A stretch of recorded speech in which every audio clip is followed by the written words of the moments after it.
Very much, everyone.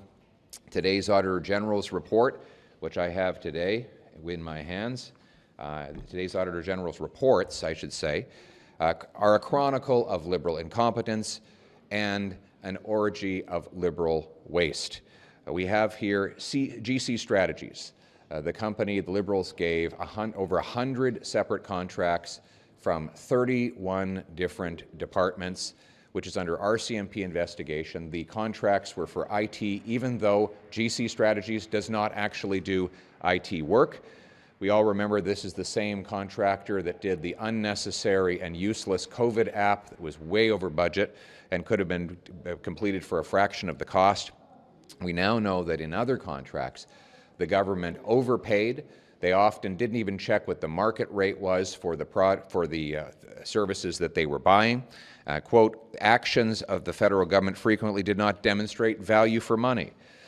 Federal government made payments without evidence that all the deliverables were received. Translation, they paid even when they didn't see that the job was done. So 46% of the contracts examined, there was no evidence that the work was completed, and yet the government paid for it. It'd be like if you walked into a restaurant, you were never served a meal, but you paid the bill anyway and added a big tip and sent off the bill to the taxpayer. That's what Liberals have done with your money in this case. So now, who's responsible? Well, Public Safety Minister LeBlanc was at the time, Public Safety Minister who helped get these contracts out. Now he's been promoted in the Liberal government. You've got Patty Hajdu, who was the Health Minister that kicked off the ArriveCan app. She as well has been promoted. And then you've got F-35s. Liberal mismanagement of the process has now driven up costs by 50%, or $9 billion. The infrastructure delays are going to mean we need 2 fighter squadrons slated for completion in 2031, more than 3 years late, forcing extra spending on interim facilities. They haven't recruited enough pilots to fill the gap. They've got weak project management, risk management, and coordination plans remain incomplete and slow. And the bottom line is that rising costs, construction delays, staffing gaps, weak oversight threaten the ongoing introduction of the fighter jets. And who was responsible for that? Well, Anita Anand was one of the defense ministers who helped bring about this boondoggle. She has been promoted in this government. So in all of these cases, you have promotions for those who caused the problem. Now, finally, you've got federal land for housing. In the middle of the worst housing crisis in the world, the government has failed to live up to its promise to sell off federal land and buildings for housing. They said in 2017 half of their buildings and land were underused or vacant, and yet only 2% of it has been disposed of for homes. They've built only 309 homes, 90% short of the 4,000 they promised. It takes them 8 years to sell a property. 8 years. You've got $3.9 billion we could be bringing in over the next decade if we sold off these buildings and avoided having the operational costs of them. And the fact that they've missed these targets means that there are countless young people who can't afford homes, single mothers who pay higher rent, seniors choosing between eating and heating because the cost of housing is out of control. Again, the housing minister who caused this disaster has now been promoted to Liberal Minister of Justice. So it is the same Liberal ministers, the same Liberal gang, making the same Liberal mistakes that cost Canadians a fortune. And that is why we are calling for accountability. We're calling on the government to get our money back. They need to go to GC Strategies and get our money back so taxpayers can be made whole. We must ensure our government spends money wisely to protect the taxpayers, to make sure this is a country where hard work pays off with a great life in a beautiful home on a safe street. What do you make of the fact that public servants are not being held accountable for failing to check that this work, like, signing these contracts and never checking that the work's going to be done? Should there be punitive measures here?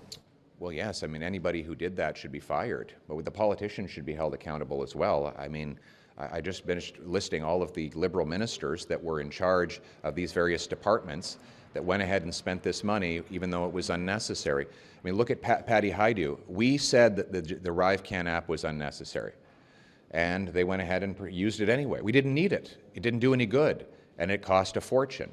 Why was she not held accountable instead of promoted by Mark Carney? Why was Dominic LeBlanc, who was the public safety minister, not held accountable? Why was Sean Fraser promoted after he made these mistakes? This Liberal government is in a habit of promoting politicians who waste people's money and screw up people's lives. Spending 5% of GDP on defense spending. That's going to be the new target for NATO. What's that? I didn't hear you. Would the Conservative support spending 5% of GDP on defense I don't know any of our allies that are spending that sum right now. I'm aware of promises being made, but I mean the Americans I think are at 3.4. That's actually down from 3.6 because of the DOGE process they brought in. But we want more money for defense, want to rebuild our armed forces. The other thing we want to focus on is value for money. So let me give you, here we have the report on the fighter jets. There we go. Oh, you got a second one, just in case. Just in case I want to read it twice, he's got a second copy.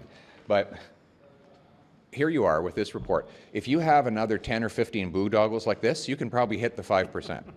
So the question we have to ask ourselves, is the goal to push out as much money as possible, or is the goal to have the best equipped, the best trained, and the best quality of life for our military? And I think it's the latter. Sur les F-35, est-ce qu'on les abandonne? Vous n'avez pas répondu. Est-ce qu'on abandonne This is les the former F-35? chair, and he deserves some credit for bringing this to light. Look, I'll just say I'm looking forward to the committee sitting as soon as possible once it's reconstituted later this week. As you know, we brought to light a lot of the findings around ArriveCan. I think the committee work resulted in the government promising to get money back. We want to see how they've done on that. Similarly, I think it initiated a number of the police investigations. We'd like updates on that. We have more work to do on the Green Slush Fund, and today's reports from the auditor give us more work to do going ahead as well. And odds had our Treasury Board critic as well, Stephanie Kuzi. Thank you. The Auditor General made it very clear that the rules are clear, and yet the Liberals seem to be incapable of following the rules and enforcing the rules. Likewise, this House passed a motion whereby we agreed that we should get the money back, and yet we have yet to see assent from GC Strategies. When are we going to get our money back? When are Canadians going to get their money back? These are questions we still need answers to from this Liberal government. What do you make of the border security? What do you make of the border security? What do you make of the border? One thing I should say, she's absolutely right. We need to get the money back for taxpayers. What do you make of the border?